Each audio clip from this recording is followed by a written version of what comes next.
I don't know. Sorry about that. It's okay. Okay, this is still not showing up here. Because I was gonna have the live chat up so they could just type questions. Publish button? Yeah, you're probably about a minute and a half lag. Oh, okay. Yeah, there's a little bit of lag with YouTube. Okay. We've gotten it as close as they'll let us. No. I mean, it's the only platform that we haven't found a platform that will let us go straight through. No. I mean, it makes sense. Yeah. Okay. Thanks. Yes, sir.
Okay, everyone. Hi. We'll see how this works. I unfortunately have a screen here where I'm watching myself a minute behind. So I'm sliding this over so that I can just see you guys and see your chat. So if you have questions, just type them in the chat function along the side of the YouTube channel, and that should be good. I got to tell you, it's nice to be talking without a mask on. And I know this isn't ideal, but here we are. So why don't we pray? Direct us, Lord, with thy most gracious favor, and further us with thy continual help, that in all our works begun, continued, and ended in thee, we may glorify thy name, and finally by thy mercy obtain life everlasting. Through Christ our Lord. Amen. Okay, so we are changing directions significantly. Today, Audrey just asked if it's weird teaching to an empty classroom. Yes, it is, though I guess I got used to that a little bit last time, though we did have some interaction. So we'll play this by ear. I think for some of the classes it may be better to have some interaction. So we're moving into a new section in PM where we're going to be focusing on practical administrative issues and questions.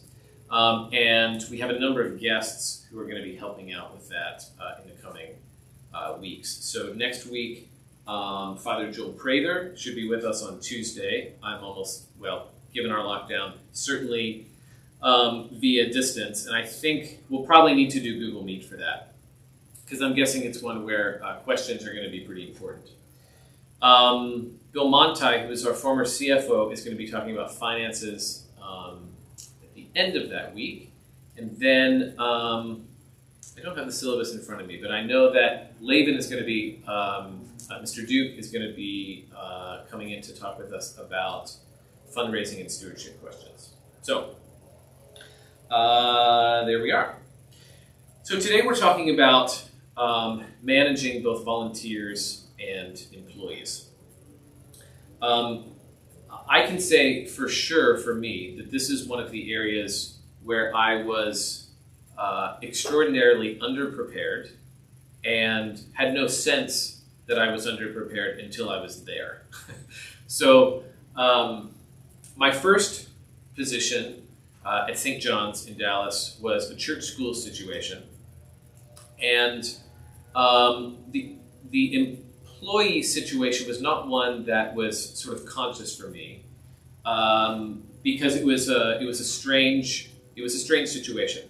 So it was a relatively decent sized church, probably 200 ASA, and it had a school attached to it, a very expensive K through 8th grade school, probably in the neighborhood of $20,000 a year. I was the chaplain to the school, which meant that I led chapel every day, 5 days a week, and gave a chapel talk 5 days a week. And then I was the deacon for the church.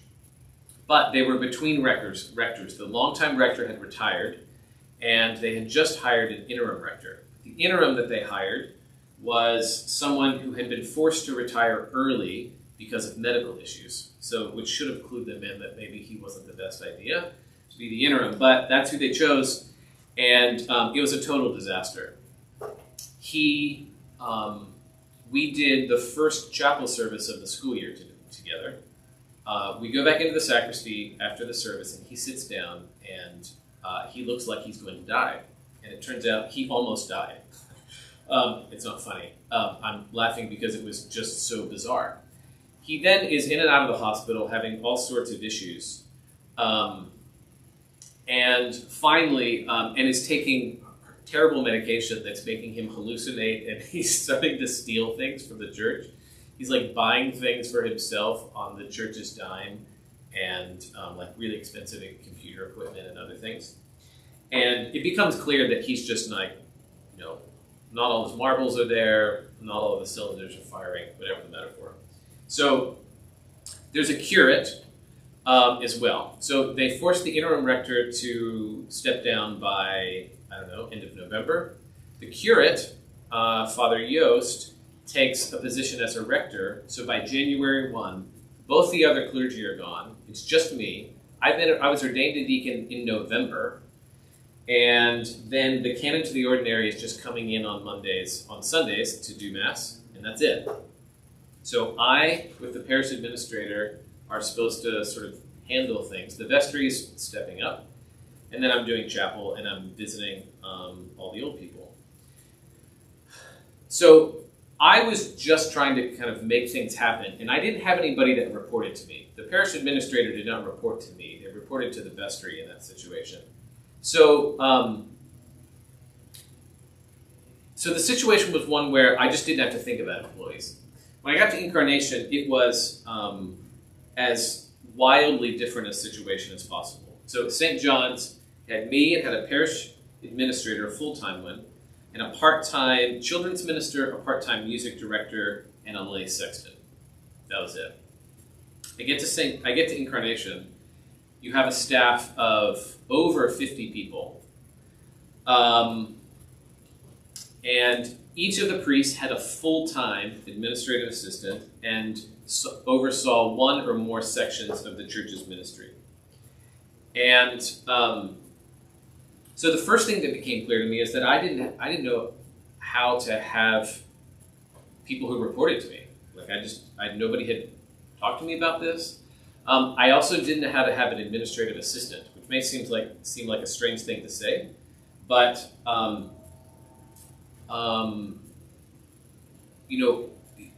all of these situations were one. It slowly became clear to me that could go really badly. So the church is paying somebody full-time to be my assistant, and there were lots of ways in which I wasn't necessarily making the most of them. And fortunately, my first administrative assistant was extremely wonderful. So good, in fact, that the bishop's wife stole her to be her personal assistant, which I didn't really appreciate. But she taught me how to make use of an administrative assistant. So we would have meetings. She would say, we should probably meet every week. It's like, oh yeah, that's a good idea. We should do that. Um, and then we would come to the meetings, and she would have an agenda of things for me. So she looked at what I was in charge of, and she began to map out the kinds of things I should be doing, and starting to schedule time for me for those things. So she would mark out preaching time or teaching prep, preaching prep, that sort of thing. I mean, she literally got to the point, not got to the point, pretty quickly. I would come in on Monday, and there would be a pile of books on my coffee table of things that could be useful for me in my sermon prep. That's how good she was. She was amazing. I oversaw the youth group at that time, where I oversaw the youth staff. That was the first thing I oversaw. And she realized that people had not been paying for mission trips. So she creates an Excel spreadsheet that is calculating what everyone owes, what they should be paying monthly, and is producing an invoice for them every month. And so she's just like coming up with all these things. So that was one realization for me, that I didn't know how to do this, and I didn't really know how to have employees who reported to me. So I think the readings for today provide some really very helpful practical advice about the kinds of things that are necessary for having a good employer and having a good employee relationship. Chris Weber's book on vestry handbook suggests that a parish needs at least a minimum of 4 roles to be filled. One could say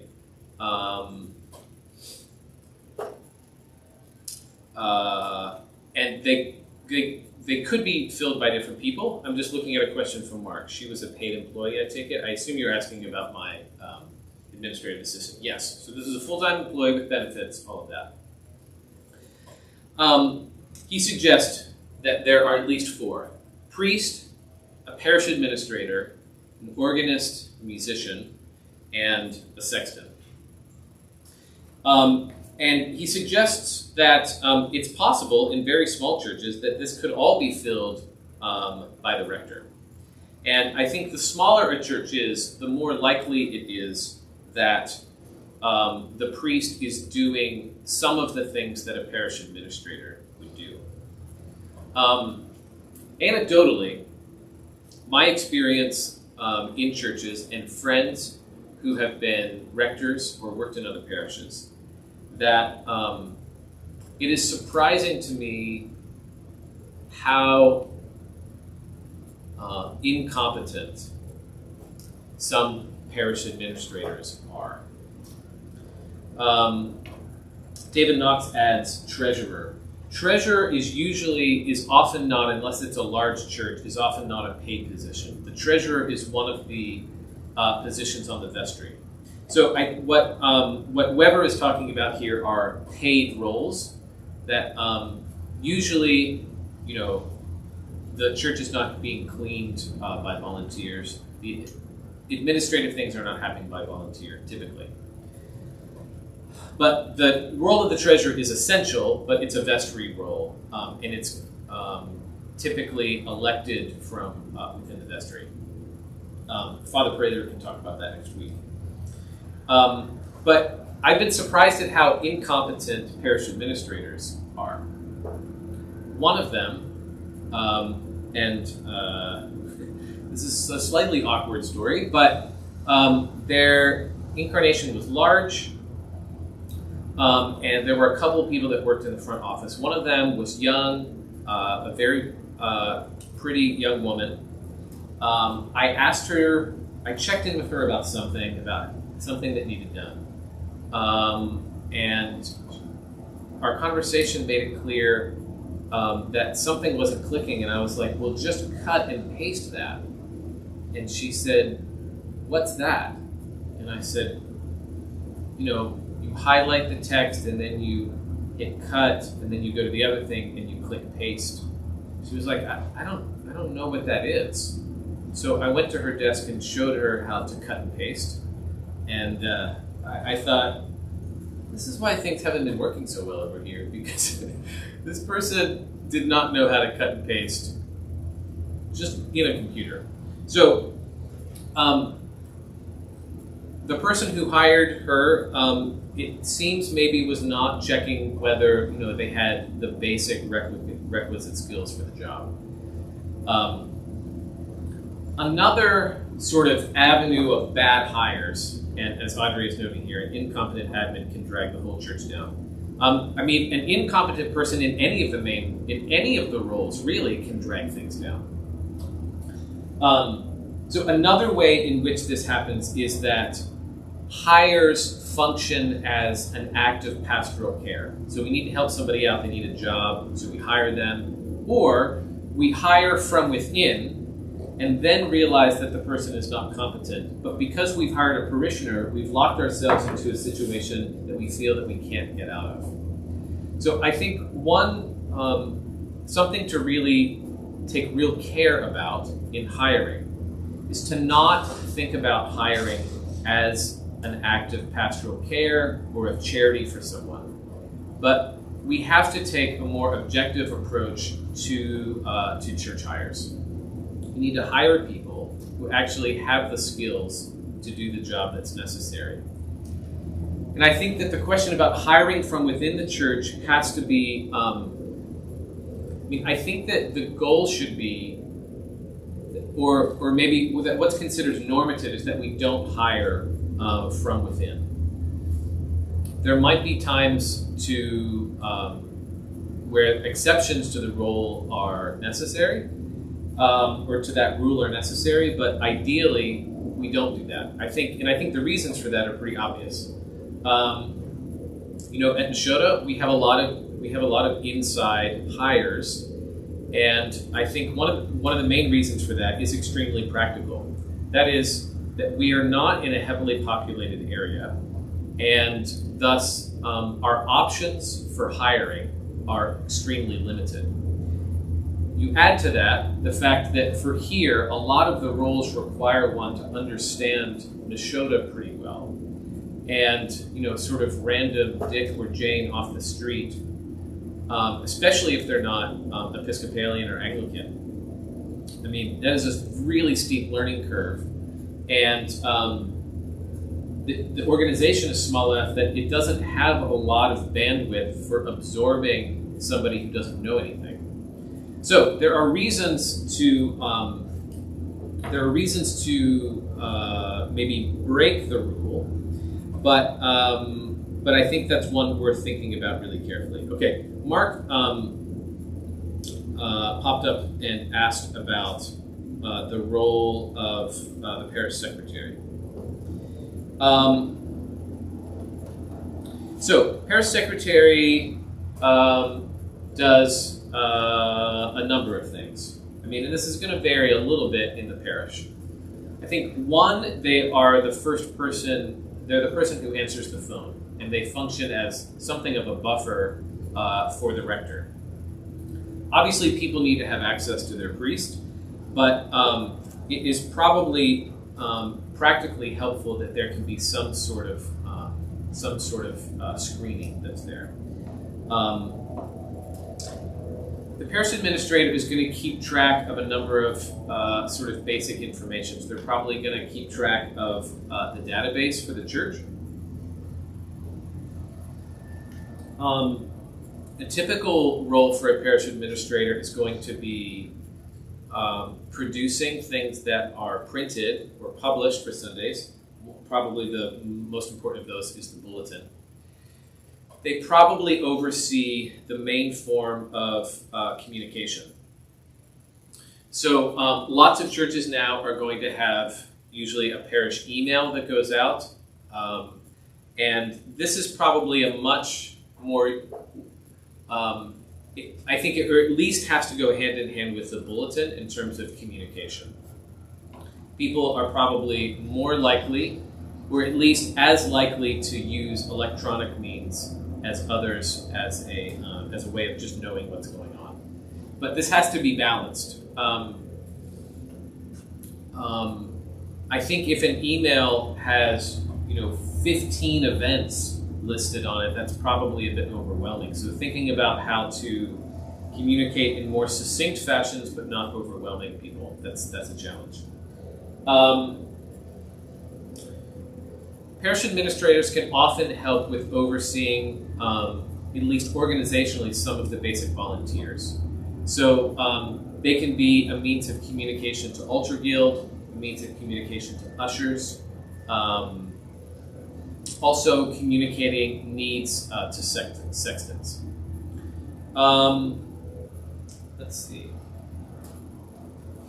Katie asked, I understand the reasons for not hiring from within, but do staff usually attend the church after they become a staff member? I think it varies on the kind of role that the person has. A parish administrator, I think that might be less likely than, say, the youth director. I mean, if you hire a youth director, they need to be like they become a member of the parish normally. Having the parish administrator be a sort of neutral person, I think, can be very helpful. I mean, I've observed parish administrators being there on Sunday, and it means that Sunday is always work for them because people are always coming to them. So having somebody who is a sort of neutral, objective third party, as it were, may actually be really helpful. But somebody like, obviously, ministers, I think the closer the ministerial role is to ministerial, the more likely it is that they attend the church after they become a staff member.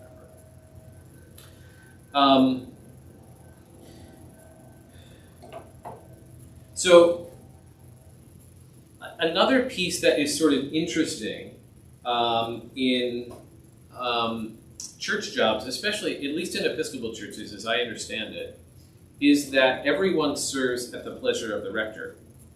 So that clergy in particular, when a new rector is hired, churches handle this somewhat differently. But certainly no cleric is obligated, or the new rector is not obligated to keep anyone. And I know in some places, or at least some dioceses, the practice is when a new rector is hired, that everyone submits a letter of resignation. And the rector can decide to keep it or not. Mark asks, why is the deacon not one of the basic roles? Well, because a deacon is not an administrative role, and a deacon is not necessarily even a paid role. There also are not that many permanent deacons. So how a deacon functions in a church can vary really significantly. So I think what is pretty common in a lot of places is that the deacon has a very, may not even be paid at all, or maybe paid a small amount. They may or may not oversee ministries in the church. At Incarnation, we had a couple of permanent deacons. One of them oversaw missions and outreach, which made some sense. But that, I think, is probably the exception to the rule. David asks, pleasure of the rector, what if a priest in charge? I think technically with a priest in charge, the bishop is the rector, canonically speaking, and so that they serve at the pleasure of the bishop. But I think that in most cases, it would practically be delegated to the priest in charge so that they would have that authority, unless you had a very overbearing bishop. But I think practically that would make a lot more sense. Yeah. So like when I got when I was in Incarnation, new rector came. I submitted a resignation letter, and he met with each of us. Actually, I had written the letter. I never actually turned it in, and he called me to tell me that he wanted me to stay before I even had a chance to give it to him, before he even arrived. So, how these things play themselves out can vary. But I think that it's important to understand for clergy that the way those things are arranged. Yeah. So in Neil Michel's book, he lists a couple sets of questions that can be very helpful in getting a lay of the land when a new rector comes, and then also to try to get a sense of how your staff is engaged. So on page 85, he suggests a list of questions for an initial interview with a staff, and I think this is probably a really, really wise thing to do. I think any new rector coming on, large or small, needs to try to get a baseline of pretty foundational information about the state of things. And I think if you're in a smaller parish, you would include in the list of people that you would engage here, probably not just paid employees, but maybe a few other key lay leaders. So maybe your junior and senior warden, it may be the head of your altar guild, the head of your ushers, if that's a kind of thing. I think that this kind of soliciting of information is a way to also build relational and trust capital. So if you can be seen, and actually are, I don't mean this as a sort of deception, but if you can actually be seen as someone who is soliciting of other people's ideas and recognizing that you need more than just you for this thing to work, and that you trust their opinions, that can be really helpful. So some of the questions he poses, or he thinks that are helpful. What are the biggest challenges or obstacles the church is facing in the near future? What has caused those challenges, or what do you think has caused those challenges? What things are we doing that we shouldn't be doing? And then why are we doing those things? I don't know if any of you have seen those. I think the website is called despair.com, and they're the opposite of successories. So, successories are the sort of motivational posters. They have a picture of like an eagle soaring, and it says leadership, and then it has a motivational quote. Despair.com are cynical opposites of those. So one of my favorite ones, and I gave this, we had some consultants come and work with our youth group, and I gave them to the consultants when they left. But it's like a picture of two people shaking hands, and it says consultants. And then it says, we have no idea how to solve your problems, but there's a hell of a lot of money to be made in prolonging them. They're all like that. Another one that they had, which I purchased and I hung somewhere in a non-public area, was one that said tradition. And the picture was the running of the bull, and it showed somebody like just about to be gored in the backside. And the tagline for tradition, oh my goodness, now I'm blanking on it.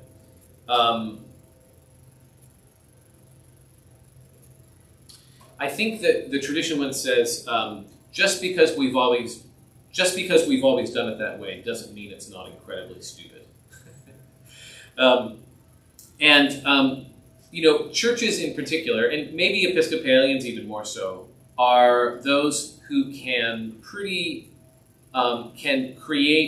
sort of traditions really, really quickly. And I distinctly remember a time when somebody came and talked to me about something, and they were talking about how we'd always done things here, and the thing they were referring to, we literally had started 2 weeks ago.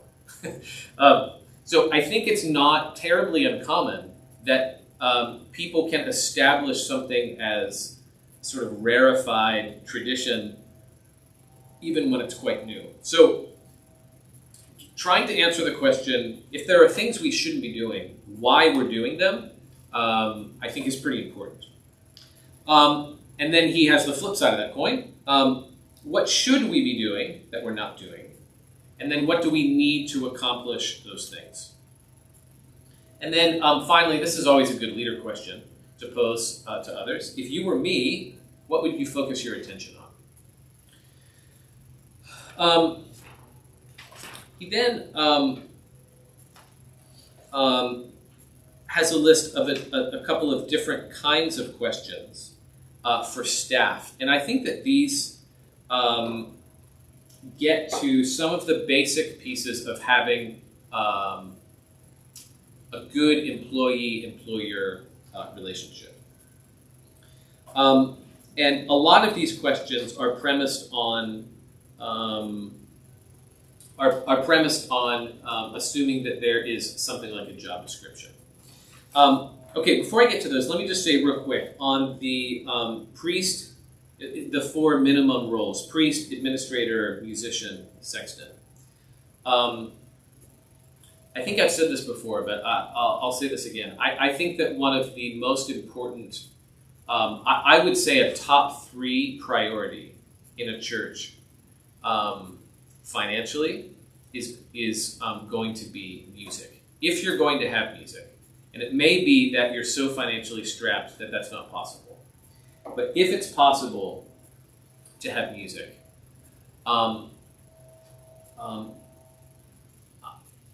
it needs to be a priority.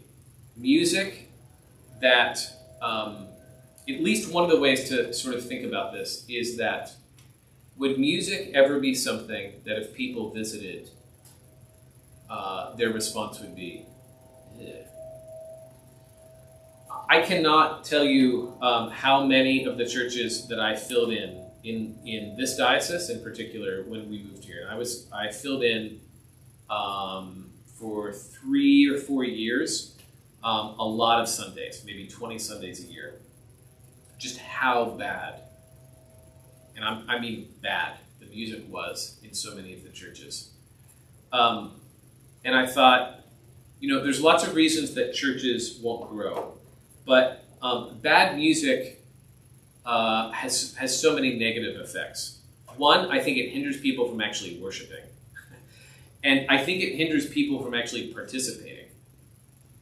If you're new, that the music is a sort of barrier that you have to make your way over seems to me a ridiculous hurdle to place in front of people.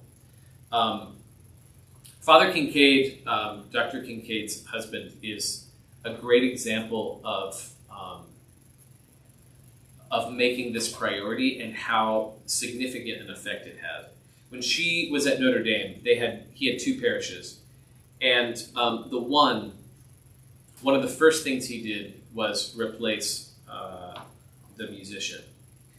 And where he went was he went first to the local university that had a music program and looked for somebody there and was able to find it.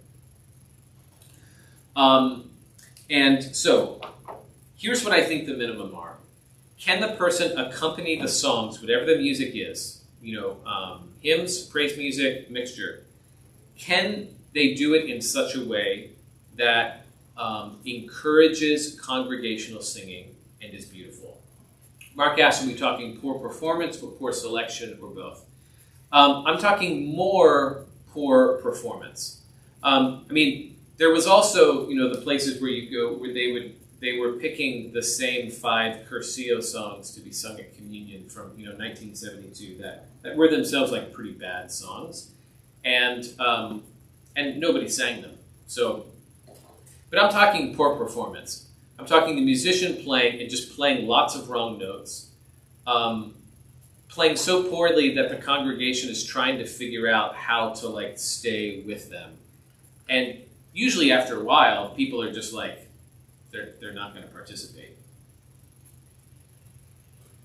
So I think no music is probably better than bad music.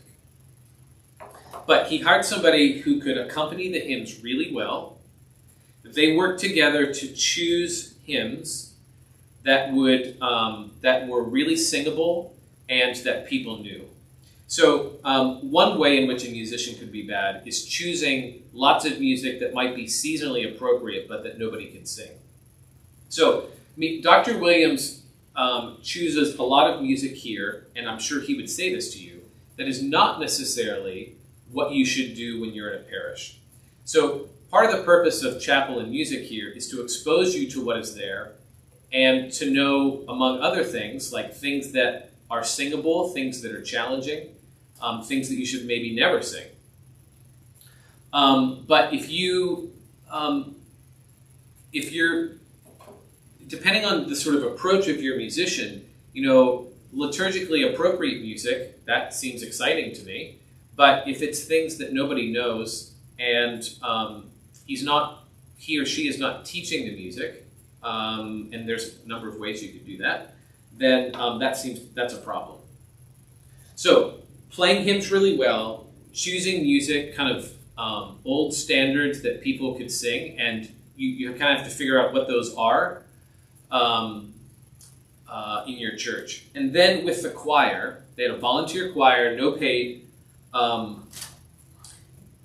This music director did a really excellent job of choosing music, and I think Stephanie Seefeld is an amazing example of this at Zion. Is choosing music for the choir that sounds like it's harder than it is, which elevated the music in general. So I think if people feel like, wow, we have choirs doing really great music, and that is feeding in and edifying, that's super positive for everyone. It builds confidence in the choir. And then also choosing music that's just at the upper edge of what the choir was capable of, which helps to grow their skills and mean that they can begin to do harder music as well. And Stephanie has done an amazing job of that.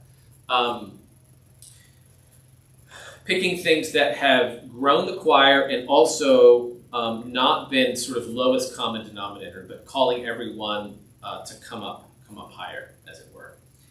And that upgrade in the music boosted people's morale. It got people to engage more in the worship.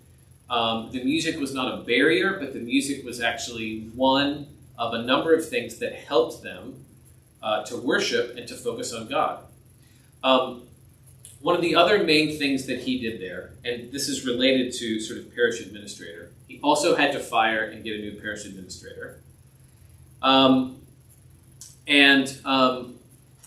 So they made sure that everything that they produced, printing, looked really good. Did not look like somebody from 1982 with an old version of WordPerfect had sort of put this out and found some, 35-year-old clip art. But that the layout, the visuals of everything just looked really good. And that also had a function of elevating people's sense of the church as well. That we produce things, we do things well here. If there's going to be a class, there's going to be a really nice and clear ad with a lot of time leading into it so people know when they can participate, how they can participate, all those kind of things. So just really good, clear communication. Those were some of the bars that he set, and they had a really significant piece in helping the parish to grow. The other one was, for him, and he's a sort of extraordinarily high competency person, but that he was available, that people could get in touch with him, and that he was exceedingly prepared for everything he had to do. So that his sermons were prepared when he had to address, when he taught, when he gave addresses to the parish. I mean, this seems so obvious, but that indication to the parish that you are worth me doing my absolute best here, made people a lot more inclined to want to invite people into this thing that they liked and that was going really well. Okay, so Father Michel's questions here about the engagement of your staff. Um, 12 questions here. Do you know what is expected of you? Do you have the materials you need to do your work right? Do you have the chance to do what you do best every day? I think this is a question that gets at something really essential about hiring people. Is that when people are in jobs where the main thing that is required of them is not something they do really well, that's one way, of getting at what Audrey was saying, that the incompetent admin can drag everything down. We had somebody in the financial office who was like that, who they basically dealt with, what was it? Oh, reimbursements. And every time you submitted something to them, their interaction with you indicated or communicated that they were doing you a big favor. I mean, this is a lot of work, and I'll do this for you. And after a while, it was not only exhausting, but people didn't want to interact with this person. We one of the years when I was there, we went to Willow Creek had a church leadership conference, and they had satellite locations, and we went, and Jack Welch, who is the CEO of GE, spoke. So I will just acknowledge here, I don't think you want to take all of your church management advice from Jack Welch. But the thing that stuck out to me from his talk was he was talking about employees.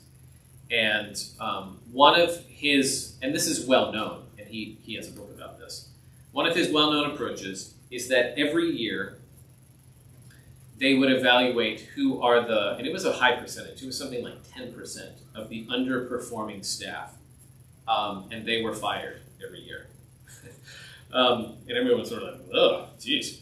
But he said, if you're here with people from your church, I want all of you to think in your minds, who are the people in your staff who do not help things, but make everyone else doing their job harder. And it was pretty surprising that everyone, this person, the person I just mentioned who did reimbursements, everybody thought of this person immediately. And then there was another person who was a similarly extremely difficult person. So it's worth, that's an important question to ask. So one of the reasons why you can have real underperformance is that people are not aligned well with their position. So if the thing that you do really well, you never get to do, and most of what you have to do is something that you're not naturally good at, that's going to be a long-term problem. It's another good question. The last week, have you received recognition for doing good work? Does your supervisor seem to care about you as a person? Is there someone who encourages your development or growth? Does your opinion seem to count in this organization? Does the mission or purpose statement of your company or church here make you feel that your job is important? Are your associates doing quality work? Another real issue when you have underperforming people or people who don't do their job well is that it can be really demoralizing to the people around them. Especially when that poor performance requires work of the people around them, extra work. Do you have a best friend at work? That's kind of a weird question. In the last 6 months, has someone talked to you about your progress? And during the last year, have you had opportunities to learn and grow? A couple maybe sort of suggestions, or rules may be too strong a word, but suggestions to think about with hiring. I think because church is a ministry, it's very easy, as I mentioned before, for churches to think about the hiring of people as an act of ministry. And I think that the goal instead should be to hire the absolutely most competent person that is possible for you to hire, given your financial limitations and given where you live. If you're in a small rural town and you have a low budget, like what is possible is not the same thing as a well-resourced place in a larger metropolitan area, probably. But that doesn't mean that you should set your bar low. So one of the things that is essential to hiring the best person you can is having really real clarity about what it is that person needs to do. So essential for every job is an accurate job description. And a job description does a number of things. One, proactively on the front end, it clarifies precisely what the person is supposed to do. Especially if they're coming in from the outside, that's kind of critical. But it also functions as the baseline for evaluating.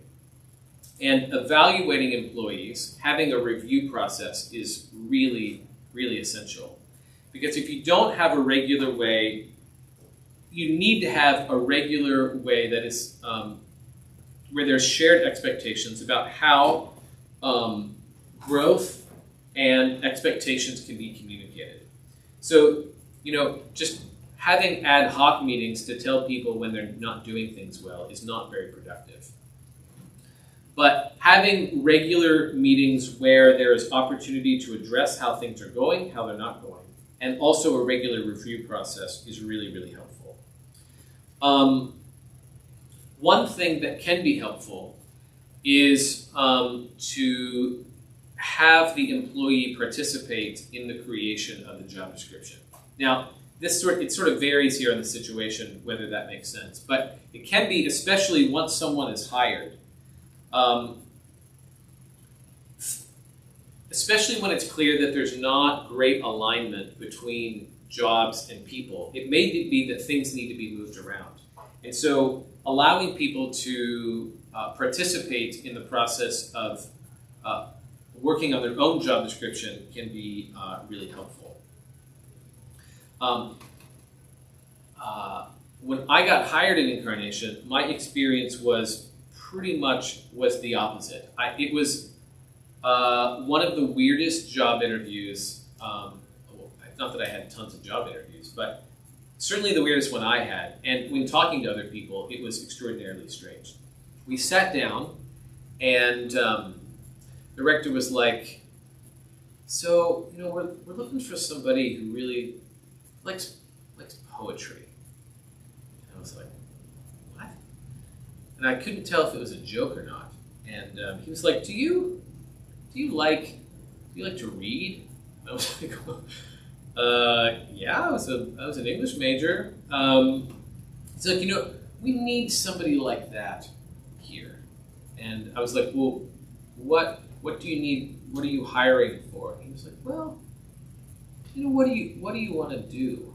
And I was like, "Well, I don't know this church, so I don't know what the needs are."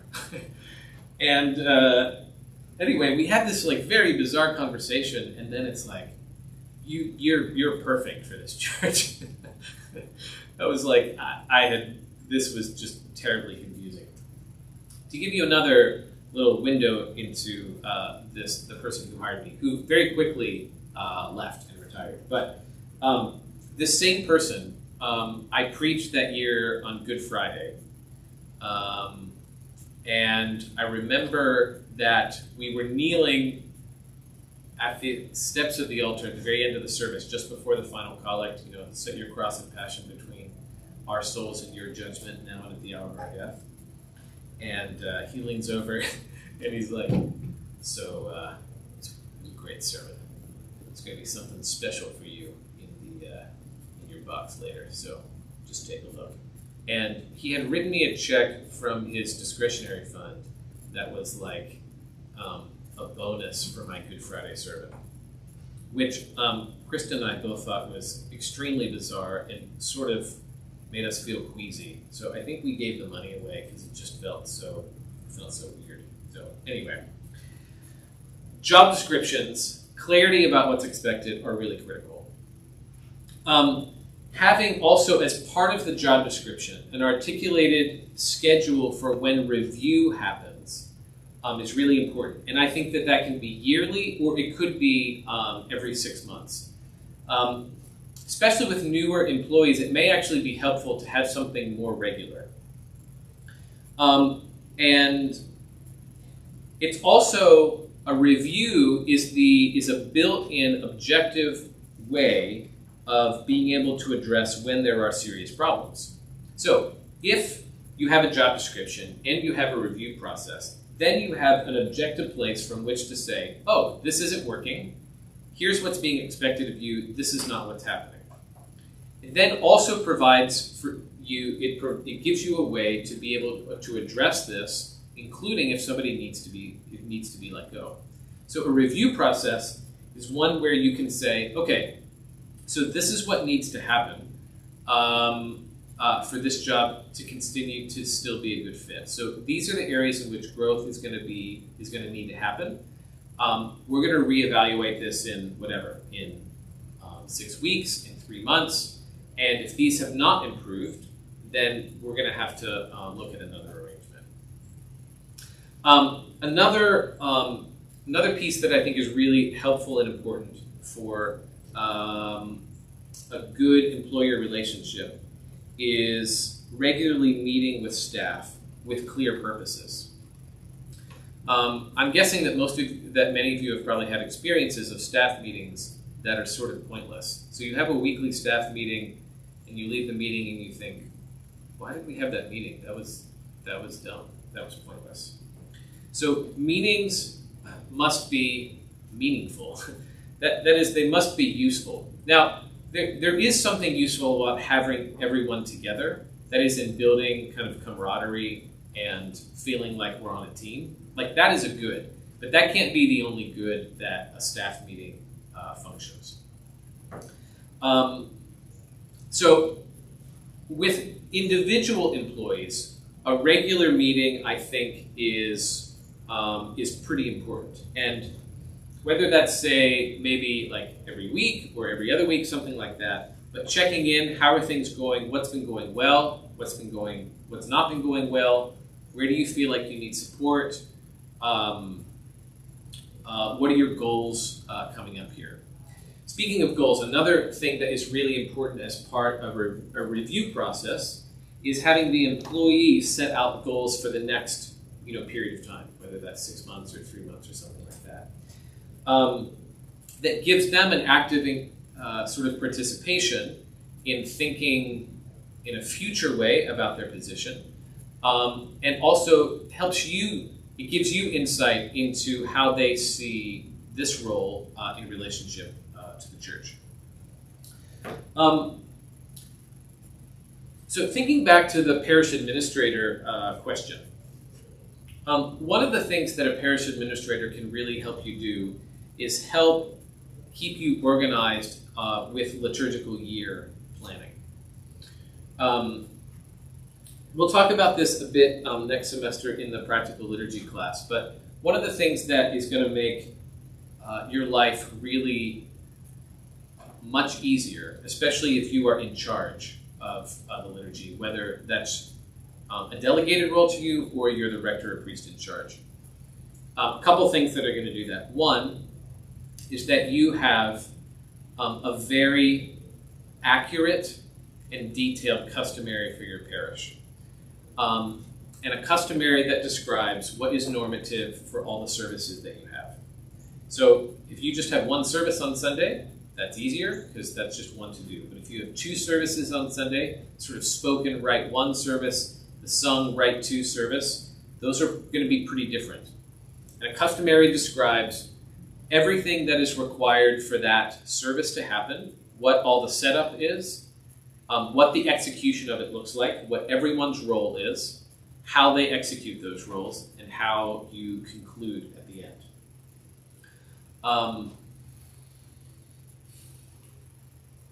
This is hard work, but it's work that is well worth it. If nothing else, it gives your predecessor clarity about what has been happening.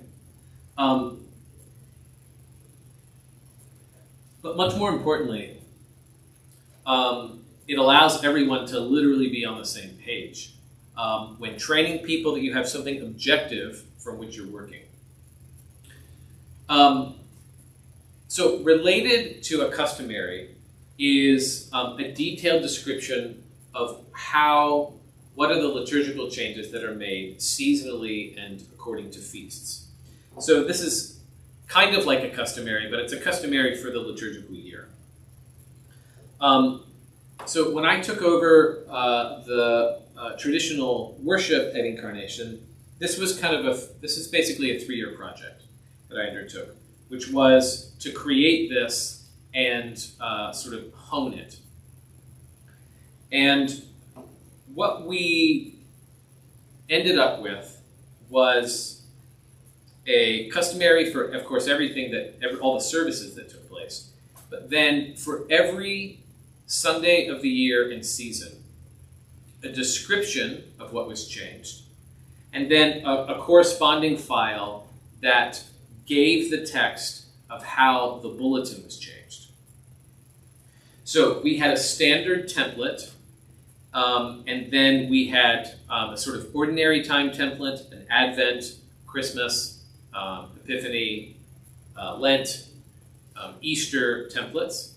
And then for all of the special days when we did things differently, it laid out, and it literally was like, this part of the bulletin is replaced with this text, and it was down to, this is how the spacing works, this is a half space, this is a 6-point space, this is a 12-point space.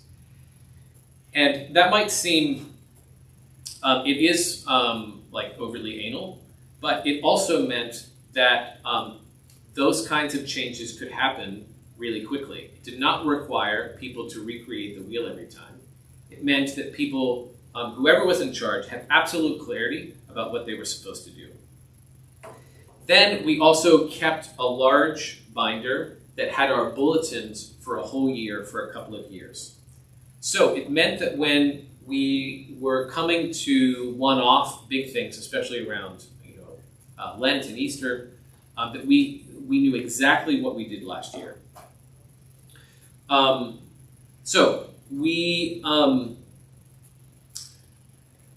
in terms of organization, we had a monthly, we called it our review preview meeting. And that was with everyone related directly to worship. So that was me, my assistant, the organist choir master, the head of the altar guild, and we had the head of our vergers. And the vergers oversaw all of our lay volunteers who served in the liturgy, acolytes or whatever you want to call them, lay Eucharistic ministers.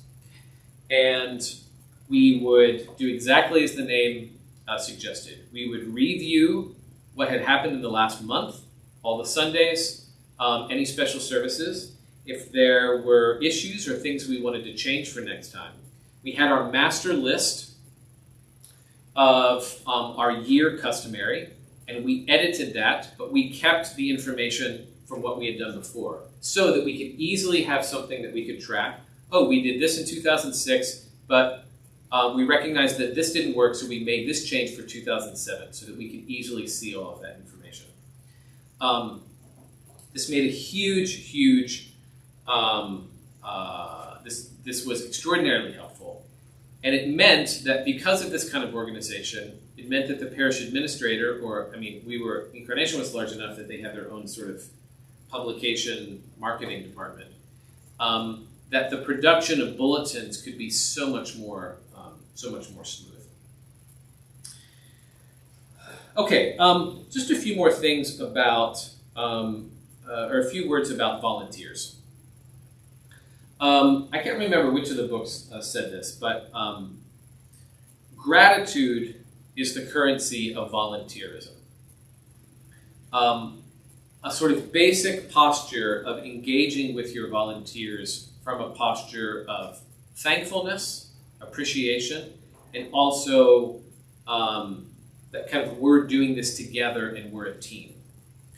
The relationship between the priest or the supervisor and a volunteer and an employee is quite different, right? because you're paying somebody, there's an agreed upon set of expectations that correspond to that. A volunteer is a very different kind of relationship. Certain volunteer jobs, I think, require job descriptions. And a couple of those would be, I think, Altar Guild. Especially, we had an Altar Guild directress, and she had a job description. She was not paid. We certainly could have paid this person. I mean, what they did was extraordinary. But these were people who could do this, who could volunteer in this kind of way. The head of the ushers. And even for main volunteer jobs, what is the expectation if you are an adult server in Mass? You arrive by this time, that you're dressed, that you whatever. So that those things are laid out really clearly. And then I think also for volunteers that are involved in anything related to children, that sort of clarity is really important. Obviously, everyone who is in any role has to go through Safe Church training. That's probably pretty clear by this point, but that is extraordinarily important. That's another administrative task that your administrative assistant covers. That is keeping track of Safe Church training. That's really, really important. I think having a regular way to thank your volunteers is really important. Incarnation, of course, was a huge place. So our every year we did it around Christmas. We had it during Advent. It was a thank you dinner that was huge. It was like 200 people or something like that. You scale that, of course, but I think having a means of expressing that kind of thanks in a straightforward way and in a really genuine way is quite important.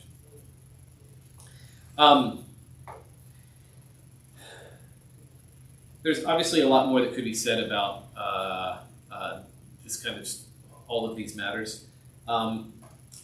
Some of this, or a lot of this, are things that you're going to have to work out in the particularities of your situation. Yes, Audrey jumped in here. She, in all caps, so I think she was yelling, I would have special time to publicly thank volunteers and then take them out to eat. And then she's, sorry for the caps. Yeah, so we, I'll tell you what at least we did.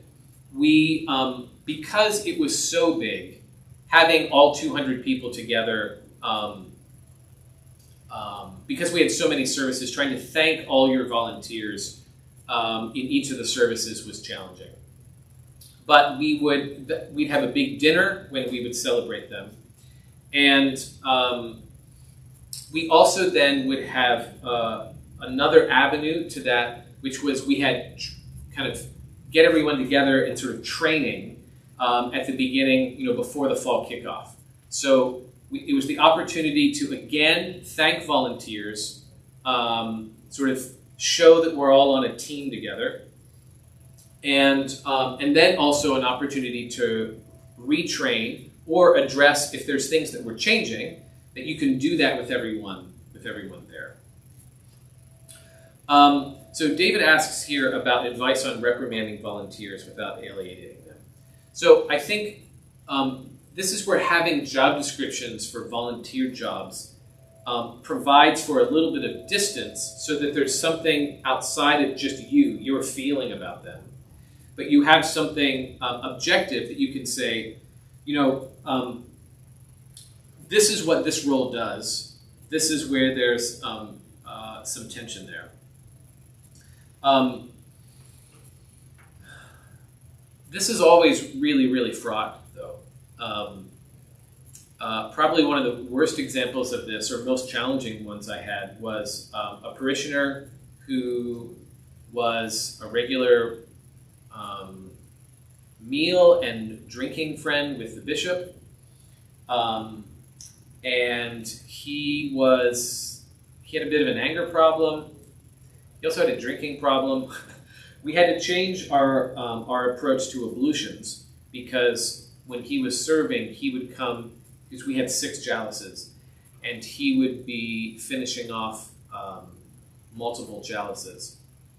So we had to change it and make it only clergy who did ablutions. Part of the reason we had other people do it is because there was so much that it was challenging, but for sort of health, we needed to do that. But the other was he engaged in a couple of really inappropriate ways in the middle of church. So he was a verger.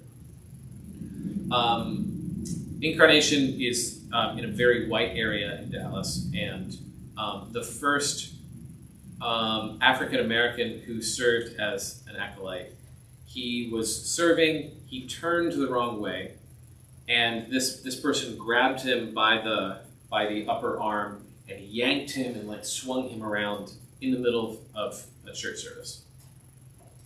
Then within about a week of this, this verger needed to get over the altar rail to go and do something. And instead of walking through the gate in the middle, he placed his hand on the altar rail and vaulted over this. This was again in the middle of a service.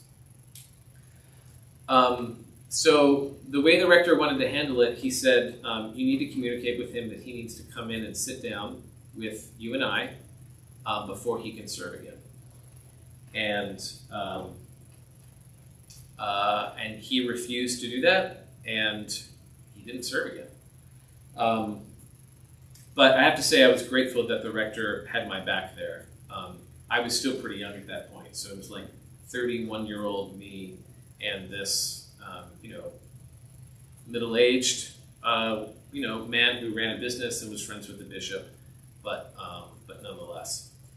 But I think having some clear job descriptions or expectations for what this role entails, and not only what the job is, but what are the pieces of what it looks like to do it well, is important. Okay, friends. Well, I thought we might go shorter today, but we actually are just at about 5 minutes. So sorry we can't be in person today, but looking forward to when we can be together. And I hope you all hang in there and can enjoy the weather. It's a lot better to be quarantined when it's like this outside than when it's cold and dreary. For those of you who are in LT, I'm going to be recording a lecture for you later this morning that will be available on YouTube for you to watch at your convenience, and I'll send that link out to all of you. So I'll be checking in with you next week once I work things out with Father Prather, when he's going to talk with us on Tuesday, meet with us to talk about vestry leadership. So thank you guys, blessings, and I will see you next week.